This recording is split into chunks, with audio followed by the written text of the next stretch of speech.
তুমি একটা চাদর বিছিয়ে নাও, যাতে বিছানা নোংরা না হয়। আর চিন্তা করো না, তোমার ব্যথা হবে না। আমি কলে হাত ধুবার সময় খেয়াল করলাম কাকিমা বাথরুমে যাচ্ছেন। কাকিকে বললাম, কাকি, আর একটা পরীক্ষা করা বাকি আছে। এই বলে আমি বাথরুমে চলে গেলাম। বাথরুমটা পুরো অন্ধকার, কোনো আলো নেই।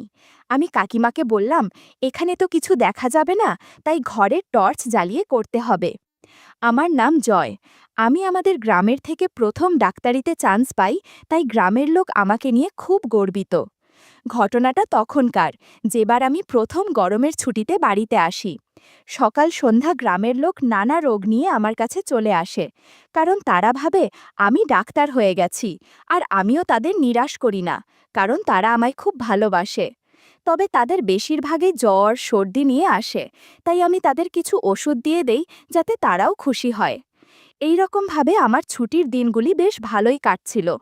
তারই মধ্যে একদিন খবর এলো আমার দিদিমার খুব শরীর খারাপ। মা আর বাবাকে যেতে হবে, বোনেরও স্কুল ছুটি, তাই সেও যাবে। তাই বাড়িতে রয়ে গেলাম একা আমি।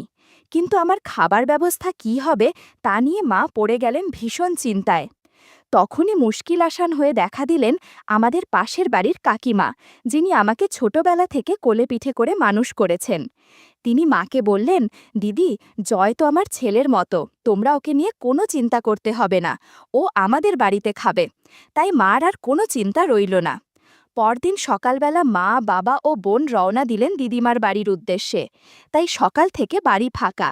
এরই মাঝে কয়েকজন এসেছিল ওষুধ নিতে, তারপর আর কোনো কাজ না থাকায় ঘুমিয়ে পড়েছিলাম। হঠাৎ ঘুম ভাঙল কাকিমার ডাকে। কিরে জয়, খেতে হবে না? দুপুর হয়ে গেছে, যা স্নান সেরে তাড়াতাড়ি আমাদের বাড়ি চলে আয়। আমিও তাড়াতাড়ি স্নান সেরে কাকিমাদের বাড়ি গিয়ে দেখি তিনি দুইজনের জন্য খাবার বেড়ে বসে আছেন। এখানে বলে রাখা ভাল যে কাকিমা বাড়িতে একাই থাকেন। কাকু শহরে চাকরি করেন ও তাদের একমাত্র মেয়ের বিয়ে হয়ে গেছে। কাকিমা একটু মোটা ধরনের মহিলা, গায়ের রং একটু চাপা, কিন্তু মুখটা খুব সুন্দর। বাড়িতে হালকা শাড়ি আর ম্যাক্সি পরে থাকেন। ম্যাক্সিতে কাকিতে বেশি সুন্দর লাগে। ঢিলেঢালা ম্যাক্সিতে কাকির সৌন্দর্য পাড়ার সবার মন কাড়ে। আমি যেতেই কাকিমা বললেন, তাড়াতাড়ি খেতে বসে পড়। আমরাও খুব খিদে পেয়েছিল, তাই তাড়াতাড়ি খাইয়ে নিলাম। খাবার শেষ করে দুজনে একসাথে কলপরে যাই, আমি হাত ধুতে আর কাকিমা বাসন মাজতে। তখন খেয়াল করলাম কাকিমা ঠিক মতো বসতে পারছে না। আমি ব্যাপারটা খাবার সময়ও খেয়াল করেছিলাম। দেখে মনে হলো যেন ওনার বসতে কষ্ট হচ্ছে, কিন্তু আমি আর কিছু বললাম না। হাত ধুয়ে সোজা চলে এলাম ঘরে। ভাবলাম, এখন আর বাড়ি গিয়ে কাজ নেই, এখানে কাকিমার সাথে বসে দুপুরটা কাটিয়ে দেব। কিছু সময় পরে কাকিমা ঘরে আসলেন, হাতে পানের সাজি নিয়ে। বাঙালি মহিলাদের ভাত খাওয়ার পর পান খাওয়াটা যেন একটা নিয়ম। ওইদিকে কাকিমা নিচে বসে পান সাজাতে লাগলেন, আর আমি খাটে বসে তাকে দেখছিলাম আর তার সাথে গল্প করতে লাগলাম নানা কথা নিয়ে। তখনও দেখলাম কাকিমা একটু অন্য রকম হয়ে বসে রয়েছেন, যেন সহজভাবে বসতে পারছেন না। ওইবার আমি আর থাকতে না পেরে জিজ্ঞাসা করে বসলাম, কাকিমা, তোমার কি হয়েছে? আসার পর থেকে খেয়াল করছি তুমি ঠিক মতো বসতে পারছো না, মনে হচ্ছে তোমার বসতে খুব কষ্ট হচ্ছে। কাকিমা বলল, না রে জয়, ওই রকম কিছু না, আসলে বয়স হয়েছে তাই। না কাকিমা, ব্যাপারটা অত সহজ না। আমি একটু পণ্ডিতগিরি দেখিয়ে বললাম, আমি ডাক্তার, তাই আমাকে ফাঁকি দিতে পারবে না। কাকিমা এবার হেসে বলল, বড় ডাক্তার এসেছেন, একবারে সব বুঝে গেছেন। আমি বললাম, তো তেমন কিছু না। আমি এবার নাছোড়বান্দা, না সত্যি করে বলো, কি হয়েছে তোমার? কাকিমা এইবার আমার চাপের কাছে হার মানলেন।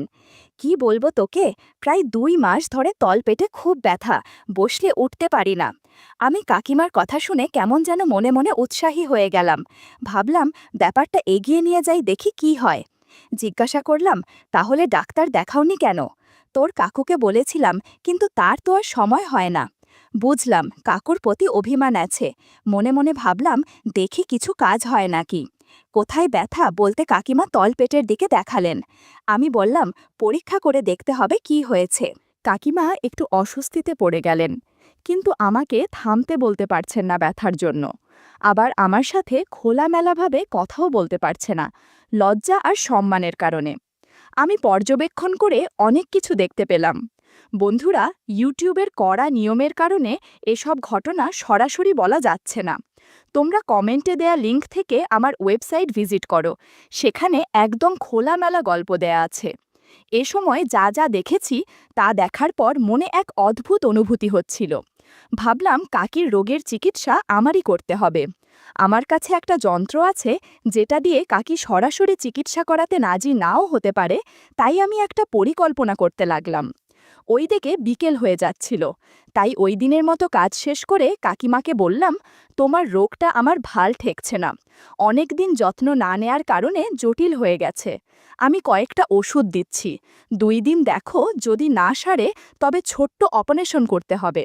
কাকিমা আমার অপারেশনের কথা শুনে কাকি উঠে বসে পড়লেন আর বললেন, কি বলছিস জয়, অপারেশন? যা শুনে তিনি কিছুটা ভয় পেয়ে গেলেন। তখন আমি তাকে বুঝিয়ে বললাম, কাকিমা ভয়ের কিছু নেই, ছোট্ট অপারেশন, তা আমি এখনই করতে পারবো।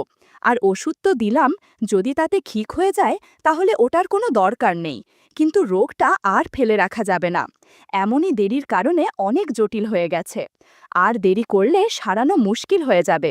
কথা শেষ করে দুইজনে উঠে পড়লাম। কাকিমা নিজেকে গুছিয়ে নিলেন, তারপর একসাথে কলপাড়ে রওনা দিলাম। আমি কলে হাত ধোবার সময় খেয়াল করিলাম কাকিমা বাথরুমে যাচ্ছেন। কাকিকে বললাম, কাকি, আর একটা পরীক্ষা করা বাকি আছে। এই বলে আমি বাথরুমে চলে গেলাম। বাথরুমটা পুরো অন্ধকার, কোনো আলো নেই। আমি কাকিমাকে বললাম, এখানে তো কিছু দেখা যাবে না, তাই ঘরে টর্চ আছে। তিনি প্রতিউত্তরে শুধু হ্যাঁ বললেন। কোথায় বলতেই তিনি সেটা ঘরে টেবিলের ওপরে আছে জানালেন। আমি দৌড়ে গিয়ে টর্চ নিয়ে এলাম। কাকিকে বসতে বলে আমি টর্চ দিয়ে পরীক্ষা করলাম, শেষবারের মতো। হাত দিয়ে ভালো করে পরীক্ষা করে অনেক কিছু বুঝতে পারলাম। এরপর হাত ধুয়ে রাতে খেতে আসার সময় ওষুধ নিয়ে আসব বলে বাড়ি চলে আসলাম। আগের দিন বিকেলবেলা কাকিমার রোগ পরীক্ষার নাম করে অনেক কাজ করেছি, কিন্তু আমার মন চাইছে কাকিমাকে ভালো করে একটা ট্রিটমেন্ট দিতে হবে। রাতে তাদের বাড়ি খেতে গিয়ে আমি পূর্ব কথা মতো তাকে কয়েকটি ওষুধ দিয়ে আসি। আসলে সেগুলো ছিল হজমের ওষুধ, যা দিয়ে তার ব্যথা কমার কোনো কারণ ছিল না, যাতে পরের দিন আমার প্ল্যান অনুযায়ী অপারেশনের বাহানায় কাকিমাকে চিকিৎসা দিতে পারি। পরদিন সকালের দিকে গিয়ে একবার তাকে জিজ্ঞেস করে আসি তার ব্যথা কমেছে কিনা। আমার প্ল্যান মতো তিনি উত্তর দিলেন, না, তার ব্যথা কমেনি।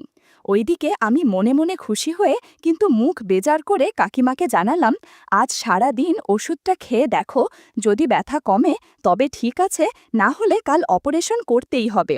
এই কথা বলে চলে এলাম। ওইদিকে আজ সারা দিন আমি বাড়িতে একা, তাই আমার প্ল্যান এর সবচেয়ে গুরুত্বপূর্ণ জিনিস অচেতন করার ওষুধ জোগাড় করতে শহরে চলে গেলাম। ওইদিকে কাকিমাকে বলে গেলাম, কিছু বই আনতে শহরে যাচ্ছি, ফিরতে রাত হতে পারে। অচেতন করার ওষুধ জোগাড় করা সহজ ব্যাপার নয়, তাই আমি এক সিনিয়র মেডিকেল ছাত্রের সাহায্যে নিজের মেডিকেল ছাত্রের পরিচয় দিয়ে অনেক কষ্টে ওষুধটা জোগাড় করলাম, যা দিয়ে কোনো ব্যক্তিকে প্রায় 5 ঘন্টা এমনভাবে অচেতন করে রাখা যায় যে কিছুই টের পাবে না। যাই হোক, ওষুধ জোগাড় করে বাড়ি ফিরতে ফিরতে রাত হয়ে গেল। তাই রাতের বেলা কাকিমার বাড়ি খেতে গিয়ে তাকে জিজ্ঞেস করলাম ব্যথা কেমন। তিনি আগের মতো জবাব দিলেন, না, ওষুধে কোনো উপকার হয়নি। আমি জবাবে বললাম, আজ রাতটা দেখি, না হলে কাল অপারেশন করতেই হবে। যা শুনে কাকিমার মুখটা কেমন ভীত ও গম্ভীর হয়ে গেল। কাকিমা যে অপারেশনকে ভয় পাচ্ছে তা বুঝতে পারলাম। তাই আমি তাকে বুঝালাম, কাকিমা, ভয়ের কোনো কারণ নেই, ছোট্ট অপারেশন, তোমায় ব্যথা হবে না। কাকিমা আমার কথায় কিছুটা আশ্বস্ত হলেও আবার জিজ্ঞেস করলেন, জয়, অপারেশন কি খুব জরুরি? আমি বললাম, হ্যাঁ, না হলে ইনফেকশনের ভয় থাকবে।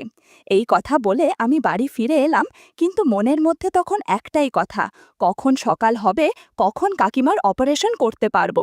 পরদিন সকালবেলা ঘুম থেকে উঠে সোজা চলে গেলাম কাকিমাদের বাড়ি। কাকিমা খুব ভোরে ঘুম থেকে ওঠেন। আমি গিয়ে দেখলাম তিনি চা রেডি করে রেখেছেন। আমি চা খেতে খেতে তাকে আবার প্রশ্ন করলাম, তোমার ব্যথার কি অবস্থা এখন? তিনি মাথা ঝুঁকিয়ে বড় দুঃখের সাথে বললেন, না রে জয়, ব্যথা একদম কমেনি। আমি কথাটা শুনে মনে মনে খুব খুশি হলাম, কিন্তু মুখে একটা চিন্তার ভাব নিয়ে তাকে জানালাম, কাকিমা, আর কোনো উপায় নেই, অপারেশনটা করতেই হবে। যা শুনে তিনি আবারও চিন্তিত হয়ে বললেন, জয়, আর কিছুদিন দেখলে হয় না, সবে তো মাত্র একদিন ওষুধ খেলাম। আমি সঙ্গে সঙ্গে তাকে থামিয়ে দিয়ে বললাম, না কাকিমা, তোমার যা রোগ তা ওষুধে সারবে না মনে হচ্ছে। তবুও আমি একবার চেষ্টা করলাম, কিন্তু এর পরেও অপারেশন না করলে বিপদ হতে পারে। আমার কথা শুনে কাকিমা আরও ঘাবড়ে গেলেন। বললেন, দাঁড়া, তোর কাকুকে একবার জিজ্ঞেস করে দেখি। এটা শুনে আমি মনে মনে কিছুটা ভয় পেয়ে গেলাম যে এবার আমার প্ল্যানটা না ভেস্তে যায়।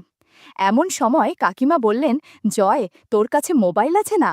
আমাকে একটু দে না, তোর কাকুর সাথে কথা বলে দেখি তিনি কি বলেন। আমি মন না চাইলেও অনিচ্ছা সহকারে মোবাইলটা তাকে দিলাম। তিনি মোবাইলে কাকুকে সব ঘটনাটা বললেন। শুনে তিনি বললেন, জয় এই বিষয়ে সব জানে, তাই সে যেটা ভালো বুঝবে সেটাই করা উচিত। আর ও যদি বলে অপারেশন করা জরুরি, তাহলে তা করিয়ে নেওয়া ভালো। কাকুর সাথে কথা বলে কাকিমা এবার যেন অনেকটা হালকা হলেন, আর আমি মনে মনে খুব খুশি হলাম, কারণ আজ কাকুর পারমিশন নিয়ে আমি কাকিমার চিকিৎসা করব। কাকি জিজ্ঞাসা করলেন, জয় তাহলে কখন করবি? আমি কিছুটা ডাক্তারি ঝেড়ে বললাম, তুমি সকাল 10টার দিকে পেট ভরে খেয়ে নিবে আর ভালো মতো স্নান করে নেবে। আমি তোমাকে ওষুধ দিয়ে অচেতন করে নেব, তুমি বুঝতেই পারবে না কখন কি হয়েছে। যা শুনে কাকিমা বললেন, তাই নাকি, তাহলে খুব ভালো। আমি বললাম, তুমি ঘুম থেকে উঠে দেখবে সব শেষ। তাহলে আমি এখন যাই, 12টার দিকে আসব, তুমি রেডি থেকো। 12টার সময় আমি চলে আসলাম কাকিমাদের বাড়ি, অচেতন করার ওষুধ আর আমার যন্ত্র নিয়ে। ঘরে গিয়ে দেখি যে তিনি রেডি হয়ে বসে আছেন। আমি সাথে সাথে তাকে বললাম, কাকিমা, একটা বড় চাদর বিছিয়ে নাও, না হলে বিছানা নোংরা হয়ে যাবে। তিনি একটা চাদর এনে বিছানায় পেতে দিলেন। এরপর আমি অচেতন করার ওষুধ দিলাম। কিছুক্ষণ অপেক্ষা করতেই তিনি আস্তে আস্তে অচেতন হয়ে পড়লেন। আমি পরীক্ষা করে নিলাম যে তিনি ওষুধের প্রভাবে সম্পূর্ণরূপে অচেতন কিনা। এবার আমি চিকিৎসা শুরু করলাম। বড় একটা সাপোজিটার তৈরি করে নিলাম। বন্ধুরা, তোমরা নিশ্চয়ই বুঝতে পেরেছ আমি কিসের কথা বলছি। আস্তে আস্তে চিকিৎসা করতে লাগলাম। প্রায় 3 ঘন্টা এক নাগারে কাকিমার চিকিৎসা করার পর ক্লান্তি লাগছিল। এদিকে কাকিমা বুঝতে পারলেন না কি কি হয়েছে এই 3 ঘন্টায়। একটু পর আমি সব গুছিয়ে নিলাম। এরপর পাশে রাখা জলের বোতল থেকে জল নিয়ে ছিটিয়ে দিলাম তার চোখে মুখে। এতে তিনি কিছুটা স্বাভাবিক হয়ে এলেন। কষ্ট করে সামান্য উঠে বসে আমার দিকে তাকিয়ে প্রশ্ন করলেন, জয়, আমার একটু ব্যথা হচ্ছে, কি করেছিস তুই? আমি আমতা আমতা করে জবাব দিলাম, অপারেশনের পর ওই রকম একাক্ত হয়, 2-1 দিন ওষুধ খেলে ঠিক হয়ে যাবে। তুমি চিন্তা করো না, আমি আছে, ওষুধ দিয়ে দেব, 2-1 দিনে সব ঠিক হয়ে যাবে। আর তুমি এখন বেশি নড়াচড়া করো না, একটা বালিশ দিয়ে সোজা হয়ে শুয়ে থাকো, আমি চা করে আনছি। তারপর চলে গেলাম রান্নাঘরে চা বানাতে। মনের অনেকটা আশঙ্কা কেটে গেল যে কাকিমা কিছু ধরতে পারেননি, আমার কথা সরল মনে বিশ্বাস করে নিয়েছেন। আমি চা করে নিয়ে গেলাম কাকিমার কাছে। তিনি তখন বিছানায় শুয়ে রয়েছেন। আমি তাকে চা খাবার জন্য ডেকে উঠে বসতে বললাম। তিনি অনেক চেষ্টা করেও উঠে বসতে পারলেন না। সদ্য চিকিৎসা করেছি তো, তাই একটু ব্যথা হচ্ছে। তারপর কাকিমার সাথে চা খেতে খেতে তাকে আরও ভালোভাবে বুঝিয়ে বললাম, যাতে তিনি কোনো রকম সন্দেহ না করেন। তাই তাকে কিছু মিথ্যে গল্প বানিয়ে বললাম, কাকিমা, তোমার রোগটা খুব জটিল ছিল, যা তোমাকে আগে জানায়নি, কারণ তুমি ভয় পেয়ে যাবে। আমি তো আছি, সেটা কয়েকদিনের মধ্যে সরিয়ে ফেলব। আর এখন থেকে তুমি যতদিন ঠিক না হয়ে উঠছ, আমি তোমার সাথেই থাকব। এই বলে চা শেষ করে কাকিমাকে আবার বিশ্রাম নিতে বলে নিজেও চলে গেলাম রাতের খাবারের ব্যবস্থা করতে।